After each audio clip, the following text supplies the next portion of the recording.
evening. This is your honey baby. Then I have to interview ladies here. I met a Filipino here in Hong Kong. So let me ask her some interview. Hey girl, what's your name? Isa, hello. Okay, my question is, how long have you been working here?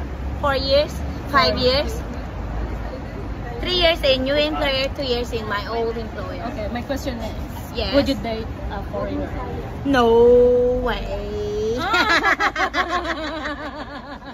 Okay, oh sorry. She said no way. It's a no-no. Then how about you girls? Would you date a foreigner? Huh? Would you date a foreigner? No. Of course. Why? What makes you say yes? They have bigger. Heart. Okay, It's a okay, bigger okay, one. okay. It's a bigger one. Bigger heart. And long life. And how about you, girl? Why do you want the Chinese? Why not? Okay. Why not So short. Okay. See. They are just sitting here waiting for them to go inside the restaurant. Homeless in Hong Kong. Homeless in Hong Kong. No. They're actually working here. Thank you so much.